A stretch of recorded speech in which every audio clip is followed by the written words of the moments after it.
तो ये दिस विशाल गुप्ता और आज की इस वीडियो में हम भारत का भौतिक भूगोल का पार्ट 3 पढ़ने वाले हैं। ऑलरेडी हमने हिमालय के बारे में पढ़ लिया है। उसके अलावा अगर हम बात करते हैं तो उत्तरी मैदान के बारे में पढ़ लिया है, जो कि पार्ट 1 और पार्ट 2 में हमने देखा है। अगर उस वीडियो को आपने नहीं देखा तो डिस्क्रिप्शन में उसका लिंक है, वहां से जाके आप देख सकते हो। तो आज की इस वीडियो में हम बेसिकली प्रायद्वीपीय पठार के बारे में पढ़ने वाले।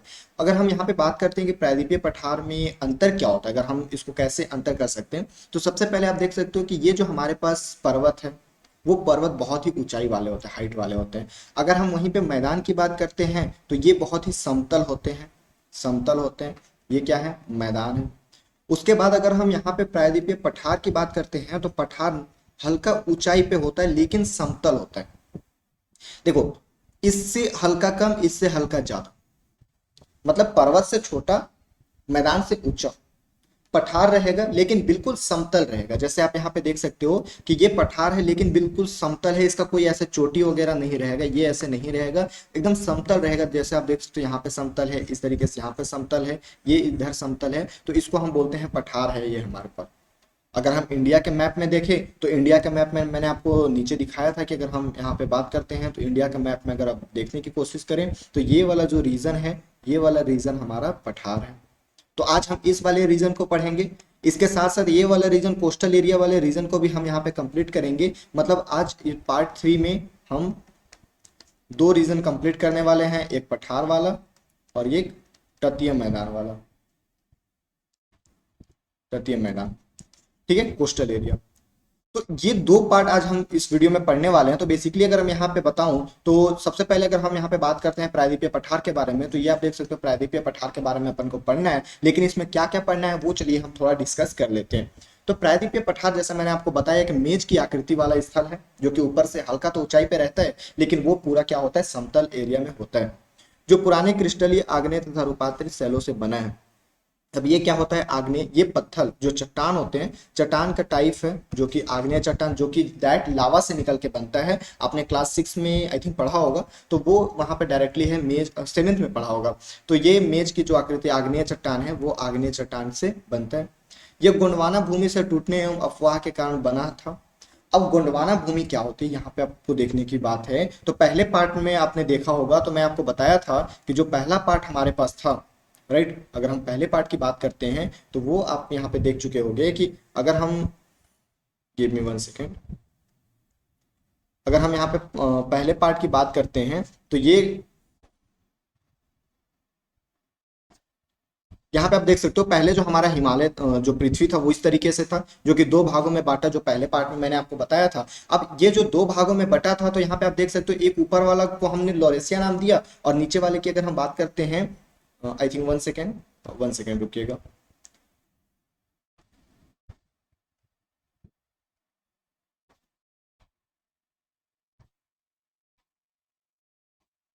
आई थिंक अब विजिबल होगा, प्लीज एक बार चेक कीजिए विजिबल। हाँ, तो ये आप देख सकते हो कि जब हमारा पृथ्वी दो भागों में बटा तो ऊपर वाले भाग को तो हमने लॉरेशिया दिया, लेकिन नीचे वाले भाग को हमने क्या नाम दिया? गोंडवाना लैंड नाम दिया। अब बेसिकली गोंडवाना लैंड का नाम दिया, लेकिन आप ये भी तो देख सकते हो कि जो इंडिया था ये ऐसे बाहर जाते था, लेकिन उसका जो ये वाला रीजन था ये उठ के क्या हो गया? हिमालय बन गया। लेकिन ये वाला रीजन तो वैसे ही रहा ना, जैसे नीचे से ऊपर आया। तो जब ये गोंडवाना लेन का हिस्सा है तो हम क्या बोल सकते हैं कि ये जो पठार हमारे पास था ये भी गोंडवाना लेन का हिस्सा है। तो यही चीज तो मैं यहाँ पे बताने की कोशिश कर रहा हूं कि ये जो है हमारे पास, ये प्राचीनतम भूभाग का एक हिस्सा है जो कि किसका? गोंडवाना लेन का हिस्सा है। ये आप देख सकते हो। इस पठार के दो मुख्य भाग हैं, मध्य उच्च भूमि तथा दक्कन का पठार। आपने देखा होगा महाराष्ट्र वाले एरिया में पूरा दक्कन का पठार है, जो कि बहुत ही ऊंचे एरिया में है। इसलिए आपको ये चीज भी पता होगा कि वहाँ जो नीचे साउथ में, वो अलग हम बात करेंगे कि वहाँ पे इतनी गर्मी क्यों होती है, वो अलग टॉपिक है। लेकिन यहाँ पे अगर हम बात करते हैं तो दो हमारे पास पठार देखने को मिलता है, एक मध्य उच्च भूमि और उसके बाद दक्कन का पठार। नर्मदा नदी आपको पता होगा मध्य प्रदेश से निकलता है। तो नर्मदा नदी के उत्तर में प्रायद्वीपीय पठार का वह भाग जो कि मालवा के पठार के अधिकतम भागों में फैला है उसे उच्च मध्य भूमि के नाम से जाना जाता है। अब विंध्य श्रृंखला, दक्षिण में सतपुड़ा श्रृंखला तथा उत्तर पश्चिम में अरावली सिखिरी है। अरावली नदी, अगर हम इंडिया की बात करते हैं, इंडिया का अगर मैं ये मैप बना दूं तो यहाँ पे अरावली नदी है, सॉरी, यहाँ पे विंध्य है, यहाँ पे अरावली, इस तरीके से। तो ये वाले एरिया में ये फैला हुआ है, इसको हम बोलते हैं उच्च मध्य भूमि। उसके बाद ये दक्कन का पठार है। तो अभी हम इस वाले रीजन के बारे में पढ़ रहे हैं, राइट। तो वहीं पे अगर हम बात करते हैं पश्चिम में धीरे धीरे राजस्थान के बलुई तथा पथरीले मरुस्थल में से मिल जाता है, मतलब ये राजस्थान वाले एरिया में इस यहाँ पे फैला हुआ है। इस क्षेत्र में बहने वाली जो नदियां हैं बेसिकली चंबल, सिंध, बेतवा तथा केन दक्षिण पश्चिम के उत्तर पूर्व की तरफ बहती है। और ये आपको बता दूं, जो चंबल है, सिंध है, बेतवा है, केन है, ये गंगा नदी की सहायक नदियां हैं। लास्ट वीडियो में मैंने बताया था कि सहायक नदियां क्या होती है। जब कोई स्थल भूमि अगर हम यहाँ पे बात करते हैं, जब ये कोई नदी है और इसमें कोई और नदी आके मिल जाती है तो इसको हम बोलते हैं सहायक नदी। तो ये जो गंगा नदी है यहाँ से आके मिलते हैं, जो भी हम मैंने आप नाम बताया, चंबल हो गया, सिंध हो गया, बेतवा हो गया, केंद हो गया, ये चारों जो नदियां हैं वो गंगा नदी की क्या है, ट्रिब्यूटरीज हैं, सहायक नदियां हैं। इस प्रकार भी इस क्षेत्र के ढाल को दर्शाते हैं मध्य उच्चभूमि। ये आप बेसिकली जान सकते हो कि ये जो हमारा गंगा नदी है ये इस तरीके से आया है, और ये वाला जो एरिया है, ये वाला एरिया आपका वही महाराष्ट्र टाइप का है, क्योंकि ये तो बेसिकली यूपी से वह कैसे निकला है। तो आप देख सकते हो कि ये वाला ऊंचा एरिया है, तभी तो इधर से ढलान जा रहा है, क्योंकि जो ऊंचा पे रहता है वो जो नीचे रहता है ऐसे ही तो ढलान जाता है। क्या ये पॉसिबिलिटी है कि ये नीचा पे है और ये ऊंचा पे ऐसे ऐसे चला जाए? ये पॉसिबिलिटी ही नहीं है। तो इसका मतलब ये हो गया कि अगर नदियां इस डायरेक्शन में बह रही हैं, अगर हम यहाँ पे बात करते हैं नदियों की, तो अगर नदियां इस डायरेक्शन में बह रही हैं, इस डायरेक्शन में बह रही हैं, मतलब हम बोल सकते हैं कि ये उच्च वाला हिस्सा है और ये निम्न वाला हिस्सा है। बोल सकते हैं ऐसा? तो जब ऐसा हम बोल सकते हैं तो यहाँ पे क्या ये चीज हम यहाँ पे दर्शा सकते हैं कि ये वाला जो एरिया है प्रकार इस क्षेत्र को ढाल को दर्शाता है। मध्य उच्च भूमि पश्चिम से चौड़ी लेकिन पूर्व में संकीर्ण है। जो पश्चिम में है वो चौड़ी और ऊंचाई पे है, और जो पूर्व में है वो नीचे है। इस पठार के पूर्वी विस्तार को स्थानीय रूप से बुंदेलखंड तथा बघेलखंड के नाम से जानते हैं। जो पूर्वी विस्तार है ना, इस वाले जो एरिया है इसको हम बुंदेलखंड और बघेलखंड के नाम से जानते हैं। ये नाम ऑलरेडी आप कहीं ना कहीं सुने ही होंगे। इसके और पूर्व के विस्तार को दामोदर नदी द्वारा अपवाहित छोटा नागपुर पठार दर्शाता है। छोटा नागपुर पठार आपको पता है वो कहाँ है? ये इस वाले एरिया में, यहाँ पे आपको झारखंड में देखने को मिल जाएगा। तो झारखंड में जो है छोटा नागपुर का पठार वो भी इसी का भाग है। अब हम थोड़ा सा यहाँ पे डिस्कस कर लेते हैं कि जो दक्षिण का पठार है एक त्रिभुजाकार भूभाग है। जैसे मैंने आपको बताया कि ये जो नीचे वाला एरिया है इस तरीके से है दक्कन का पठार। अभी तक तो हम केवल अगर हम मध्य उच्च भूमि के बारे में बात कर रहे थे, लेकिन अब वहीं पे अगर हम मध्य उच्च भूमि के बाद अगर देखें तो दक्कन का पठार आता है, और दक्कन का पठार बेसिकली ये त्रिभुजाकार है। ठीक है, इस तरीके से है, जो नर्मदा नदी के दक्षिण में स्थित है। नर्मदा नदी बेसिकली यहाँ पे मध्य प्रदेश में निकलता है, और मध्य प्रदेश के नीचे ये दक्कन का पठार है। अब मैप अगर याद होगा आपको तो दक्कन का पठार कहाँ पे मैंने आपको बताया था? ये मध्य प्रदेश के नीचे वाले एरिया में तो ये बताया था, नर्मदा के नीचे। तो यहाँ पे आप देख सकते हो कि उत्तर में इसके चौड़े आधार पर सतपुड़ा की श्रृंखला है, जबकि महादेव, कैमूर की पहाड़ी तथा मैकाल श्रृंखला इसके पूर्व विस्तार है। ये जो यहाँ पे आप देख सकते हो कौन कौन से महादेव है, कैमूर है, पहाड़ी तथा मैकाल श्रृंखला है। भारत के भौतिक मानचित्र पर इन पहाड़ियों एवं श्रृंखलाओं की स्थिति को ज्ञात करना ये आपका होमवर्क है। अब यहीं पे बात करते हैं कि दक्षिण का जो पठार है पश्चिम में ऊंचा एवं पूर्व की ओर कम ढाल वाला है। मतलब यहाँ पे अगर हम बात करते हैं, इसको आप देख सकते हो, ये जो पठार है हमारे पास, यहाँ पे एक मिनट, ये जो पठार है वो इधर हाइट पे है, इधर क्या है, हाइट पे है, और इधर स्लोप है। मतलब जितनी भी नदियां आप नीचे पढ़ोगे ये सारी नदियां इस तरीके से बहती है। मतलब आप देख सकते हो कि ये जो है ये हाइट पे है और ये लोअर लेवल पे। तो जितनी भी नदियां होती है सारी इस डायरेक्शन में बहती है। ये जो दक्कन का पठार है बेसिकली अभी हम किसके बारे में पढ़ रहे हैं? दक्कन का पठार पढ़ रहे हैं। तो दक्कन का पठार का ये वाला जो एरिया है पश्चिमी एरिया, ये आपको पता है वेस्टर्न एरिया पश्चिमी एरिया है, और ये ईस्टर्न एरिया है पूर्वी एरिया है।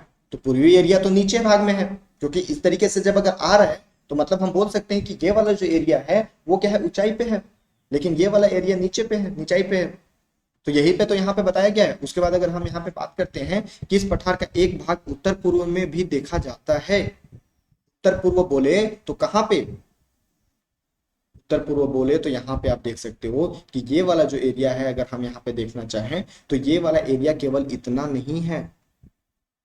आपको पता होगा ये वाला एरिया जो है ये पूरा इस तरीके से है, यहाँ से ये इस तरीके से, ये बांग्लादेश में भी होते हुए इस तरीके से आता है। ठीक है, मतलब ये यहाँ से ऐसे जाता है और ये यहाँ से ऐसे आता है। तो ये तो उत्तर पूर्वी, अगर मैं डायरेक्शन बताऊं, ये जैसे उत्तर है और ये पूर्व है, ये दक्षिण है और ये क्या है, पश्चिम है, तो मतलब हम बोल सकते हैं कि ये क्या है, उत्तर पूर्व है। तो यही तो एरिया बता रहा है कि इस वाली एरिया में भी फैला हुआ है। मतलब अभी तक हम जो डायरेक्शन इसका बता रहे थे, जो यहाँ पे मैंने ये बताया था, वो कुछ इस तरीके से है, इस तरीके से है हमारे पास, है ना, क्योंकि ये उत्तर पूर्व में भी फैला हुआ है। तो यही हमारे पास, अगर हम देखें इसका आगे, तो ये आप देख सकते हो कि जो उत्तर पूर्व में भी देखा जाता है, जिसे स्थानीय रूप से मेघालय, कार्बी एंग्लोंग पठार तथा उत्तर कचार पहाड़ी के नाम से जाना जाता है। ये दोनों नाम आप अच्छे से याद रखना। पहला नाम क्या है, मेघालय कार्बी एंग्लोंग पठार, और दूसरा है उत्तर कचार पहाड़ी। ये दोनों नाम उसको उत्तर पूर्व में दिया गया है। ये एक भ्रंश के द्वारा छोटा नागपुर पठार से अलग हो जाता है। छोटा नागपुर का जो पठार है ना, उससे हल्का सा नीचे है। जैसे अगर हम यहाँ पे बात करते हैं, तो ये यहाँ पे छोटा नागपुर का पठार है और इसके जस्ट नीचे से ये स्टार्ट हुआ है। तो हल्का सा यहाँ पे आप देख सकते हो, ये जो भ्रंश है, इसके द्वारा ये क्या होता है, ये इस भ्रंश के द्वारा अलग हो जाता है, राइट। अब यहाँ पे आप देखोगे कि अगर हम यहीं पे बात करते हैं, पश्चिम से पूर्व की ओर 3 महत्वपूर्ण श्रृंखलाएं हैं। पश्चिम से अगर हम पूर्व की ओर जाते हैं, तो 3 महत्वपूर्ण श्रृंखलाएं कौन, गारो, खासी और जयंतिया। चलिए इसके बारे में भी देख लेते हैं कि गारो, खासी और जयंतिया की अगर हम बात करते हैं, तो वो कहाँ पे बताया गया है। तो ये आप देख सकते हो, यहाँ पे गारो, खासी, जयंतिया 3 भाग है। गारो, खासी और जयंतिया, ये वाला जो एरिया है, ये है गारो, खासी, जयंतिया, जो कि उत्तर पूर्वी भाग में है। यहाँ पे अगर आप बात करते हो, तो ये आप देख सकते हो, ये वाला जो एरिया है, गारो, खासी, जयंतिया, राइट, ये आपको दिख रहा है। तो यही वाला तो एरिया है ना, गारो, खासी, जयंतिया, जो कि उत्तर में इस तरीके से, यहाँ पे ये कुछ इस तरीके से फैला हुआ है, राइट। तो अगर हम यहाँ पे बात करते हैं, ये वाला जो एरिया है गारो, खासी, जयंतिया, और ये इस तरीके से फैला हुआ है, तो यही तो हमारे पास उत्तर पूर्वी भाग है, ठीक है। अब अगर हम यहीं पे और डिस्कस करना चाहते हैं, तो पश्चिम जो घाट है, पश्चिम घाट मतलब अगर हम यहाँ पे बात करते हैं पश्चिम घाट की, तो ये आपको डायरेक्शन याद रहेगा, तभी आप कनेक्ट कर पाओगे। क्योंकि मैं कभी पश्चिम बोल रहा हूँ, कभी पूर्व बोल रहा हूँ, कभी उत्तर पूर्व बोल रहा हूँ, तो आपको डायरेक्शन हमेशा याद रहना चाहिए कि उत्तर ऊपर तरफ, नीचे दक्षिण, इधर पूर्व, इधर पश्चिम। तो पश्चिम घाट बोल रहे हैं, मतलब ये वाला घाट के बारे में हम बात कर रहे हैं। ये वाला जो घाट है, पूर्वी घाट की अपेक्षा ऊंचे है। तो अभी वो चीज तो मैं पिछले कुछ मिनट से बता रहा हूं कि ये जो पश्चिम वाला घाट है, ये क्या है, ऊंचा है, और ये जो पूर्व वाला घाट है, ये कंपेरेटिव छोटा है। पूर्वी घाट के 600 मीटर की औसत ऊंचाई की तुलना में पश्चिम घाट की ऊंचाई 900 से 1600 मीटर है।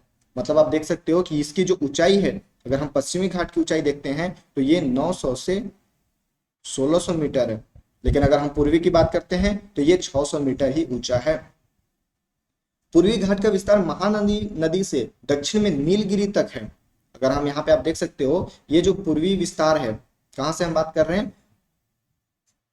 पूर्वी घाट का विस्तार जो है, ये महानदी से लेके कहाँ तक गया है, नीलगिरी तक, नीचे नीलगिरी पर्वत तक, नीलगिरी पर्वत तक ये फैला हुआ है। पूर्वी घाट का विस्तार जो है सतत है, ये अनियमित है एवं बंगाल की खाड़ी में गिरने वाली नदियों ने इनको काट दिया है। जैसे आप यहाँ पे देखते होंगे, ये जो हमारे पास पूर्वी घाट है, सपोज ये इस तरीके से, अब यहाँ से नदियां जब जा रही है, आप ये देख सकते हो, ये अभी तो पूरा ये इस तरीके से एकदम कोस्टल है, सतत इस तरीके से, ठीक है। उसके बाद ये भी उसी तरीके से है। लेकिन यहाँ पे देख सकते हो कि जब ये नदियां यहाँ से बहती हैं, जैसे ये नदियां यहाँ से निकली और यहाँ से बह रही है, ये नदियां एक और निकली, ये बह रही है, ये नदियां यहाँ से निकली, ये भी बह रही है इधर, ये नदियां भी इधर बह रही। तो आप देख सकते हो कि ये जो बीच में बह रही है ना, ये एक इनको काट दिए हैं बीच में, तो ये सतत नहीं हो पाया, बीच में छूट गया, रास्ता बन गया है पर्वत को, क्योंकि नीचा है ना। अगर हम यहाँ की बात करते हैं पूर्वी पर्वत की, तो ये नीचा है, और नीचा इसलिए ये जो नदियां आती है इसको बीच में काट देती है, ये जो नदी आती है उसको बीच में काट देती है, ये जो नदी आती है बीच में काट देती है। तो कुछ इस तरीके से यहाँ पे पर्वत देखने को मिलता है। तो वहीं पे अगर हम बात करते हैं ये चीज, तो आप देख सकते हो कि पश्चिमी घाट में पर्वतीय वर्षा होती है, ये जो पश्चिमी घाट है यहाँ पे पर्वतीय वर्षा होती है, क्योंकि पर्वत है इसलिए यहाँ पे वर्षा होती है। यह वर्षा घाट के पश्चिम ढाल पर आर्द्र हवा के टकरार ऊपर उठने के कारण होती है। जैसे देखो यहाँ से ये हवा ऐसे बहती है, ये हवा ऐसे बहती है। अब कोई भी हवा ऐसे जाती है, राइट, जैसे यहाँ पे देख लो ये हवा ऐसे जा रही है। अब जब तक ये हवा नहीं बरसेगी, जब तक ये ऊपर नहीं जाएगी, इसको ऐसे जाना है, इसको ऐसे जाना, लेकिन कुछ ना कुछ पदार्थ होना चाहिए। अब जैसे ये हवा ऐसे बह रहा है और यहाँ पे मेरा हाथ है तो इससे टकरा कर ऊपर उठेगा, मतलब कि यहाँ पे एक पर्वत आ गया। अब जो भी हवा आ रही थी वो क्या हो गई, ये इस तरीके से ऊपर उठ गई, इस तरीके से ऊपर उठ गई, और जितने भी हवा है इसी जगह क्लाउड बना के, बादल बना के यहीं पे वर्षा हो जाएगी, यहीं पे क्या हो जाएगी, वर्षा हो जाएगी। मतलब कि आप देख सकते हो कि ये जो जितने भी यहाँ पे हैं ये पश्चिमी घाट है, और यहाँ से जितनी भी हवाएं आती है इधर से होके और इसी जगह पे पूरा वर्षा कर जाती है। इसलिए आपको पता होगा कि ये जो जितने भी एरिया है ना, ये वाला एरिया है, यहाँ पे जैसे पर्वत है तो ये वाला जो एरिया है बहुत उपजाऊ है। ये वाला एरिया जो है क्या है, बहुत उपजाऊ है, क्योंकि यहाँ बारिश आती है और यहीं पे गिर जाती है, इधर वाले एरिया में गिरती नहीं है, तो इधर कम बारिश होती है। तो इस वाले एरिया में बहुत बारिश होती है इसी कारण। वहीं पे बात की गई है कि पश्चिमी घाट के विभिन्न स्थानीय नामों से जाना जाता है पश्चिमी घाट को। जैसे इसमें बहुत सारे घाट है, जैसे ये अलग घाट हो गया, ये अलग घाट हो गया, ये अलग घाट हो गया, तो इसको कुछ ना कुछ नाम दिया जाता है। तो इसको अलग नाम दिया जाता है। पश्चिमी घाट की ऊंचाई उत्तर से दक्षिण की ओर बढ़ती जाती है, मतलब ये जो हाइट है ना ये बढ़ती जाती है। जैसे इसका हाइट तो ज्यादा है इसके कंपेयर में, लेकिन ये छोटा है, उसके बाद ये बड़ा है, उसके बाद ये बड़ा है, तो ऐसे भी नीचे जाने पे भी हाइट बढ़ते जा रहे हैं। इस भाग के शिखर मेन जो है अनाईमुड़ी देखने को मिलेगा, यहाँ पे तमिलनाडु में अनाईमुड़ी देखने को मिलेगा। उसके अलावा डोडा बेटा, ये आप याद रखना, मीटर 2695 मीटर अनाईमुड़ी का है, 2633 मीटर डोडा बेटा का है। और पूर्वी घाट का सबसे ऊंचा शिखर महेंद्रगिरी है 1500 मीटर। यहाँ पे महेंद्रगिरी है जो कि कितना है, 1500 मीटर ऊंचा है। तो ये तीनों आपको क्या करने हैं, याद करने हैं। पहला अनाईमुड़ी 2695 मीटर, डोडा बेटा 2633 मीटर और महेंद्रगिरी 1500 मीटर है। अगर यहीं पे बात करते हैं, पूर्वी घाट के दक्षिण पश्चिम में सेवराय तथा जावेड़ी की पहाड़ियां हैं, सेवराय और जावेड़ी, ठीक है। तो यहाँ पे तीन नाम आपने देखा, अनाईमुड़ी, यहाँ पे आपने अनाईमुड़ी देखा, डोडा बेटा देखा, उसके बाद महेंद्रगिरी देखा। अगर हम पूर्वी की बात करते हैं तो सेवराय और जावेड़ी की पहाड़ियां, राइट। अब यहीं से अगर हम बात करते हैं कि प्रायद्वीपीय पठार की एक विशेषता यहाँ पाई जाने वाली काली मृदा है।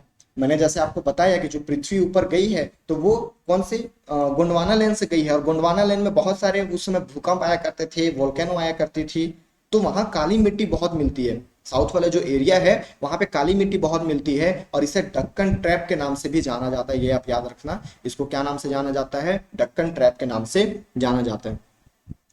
इसकी उत्पत्ति ज्वालामुखी से, जैसे मैंने आपको बताया कि ज्वालामुखी से होती है। इसके सेल आग्नेय हैं, जो कि लावा में सबसे पहले बनता है, उसको आग्नेय चट्टान के नाम से जाना जाता है। वास्तव में इन सेलों का समय के साथ अपरदन हुआ है, जिससे काली मृदा का निर्माण हुआ है। अरावली की पहाड़ियां प्रायद्वीपीय पठार के पश्चिमी एवं उत्तर पूर्वी किनारे पर स्थित है। ये बहुत अधिक अपरदित एवं खंडित पहाड़ियां हैं, ठीक है। आई होप ये चीज जितना मैंने आपको बताने की कोशिश की वो आपको समझ में आया होगा, क्योंकि बेसिकली अगर हम यहाँ पे बात करते हैं तो जो भी यहाँ पे बताया मैंने, बेसिकली आपको इन दोनों रीजन के बारे में बताया, पूर्वी घाटी और पहाड़ी पश्चिमी घाटी के बारे में, उसके बाद ये बीच वाले एरिया के बारे में बताया। मेनली हमारा आज का टॉपिक यही था, ठीक है। जो हमें पढ़ना था, अगर हम प्रायद्वीपीय पठार के बारे में पढ़ रहे थे तो बेसिकली ये हमारा पार्ट 3 था चैप्टर 2 का। अब हमें बेसिकली 2-3 और टॉपिक पढ़ने, 2 टॉपिक मेनली और पढ़ने हैं, ठीक है। 2 टॉपिक पढ़ने के बाद एक हमें आइलैंड के बारे में पढ़ना है, ठीक है, आइलैंड के बारे में पढ़ना है। उस टॉपिक को पढ़ने के बाद ये चैप्टर हमारा कंप्लीट हो जाएगा। जब पूरा चैप्टर कंप्लीट हो जाएगा, आप 2 से 3 बार बुक को पढ़ लोगे तब आपको एक भी डाउट उसमें नहीं बचेगा, इतना गारंटी मैं बोल सकता हूँ। क्योंकि एक एक कॉन्सेप्ट को एक एक अच्छी तरीके से हम सारे कॉन्सेप्ट को यहाँ पे डील कर रहे हैं, सारे कॉन्सेप्ट को अच्छे से समझने की कोशिश कर रहे हैं, एक भी कॉन्सेप्ट आपको बचा नहीं है। लेकिन फिर भी अगर आपको लगता है कि मुझे कहीं पे डाउट है, आप कमेंट करके बता सकते हो। मेरे इंस्टा आईडी दे रखा है, वहां पे आप डायरेक्टली मैसेज कर सकते हो, मेरे से बात कर सकते हो। तो जैसा भी आपको लगे वहां से आप कॉन्टेक्ट कर सकते हो। आई होप आज का ये वीडियो आपको बहुत अच्छा लगा हो। वीडियो अच्छा लगे दोस्तों को भी शेयर करो यार, थोड़ा मोटिवेशन मिलता है। चैनल को सब्सक्राइब कर लो ताकि जब भी मैं वीडियो अपलोड करूँ आपको पता चल जाए। मिलते हैं नेक्स्ट वीडियो में, तब तक के लिए जय हिंद।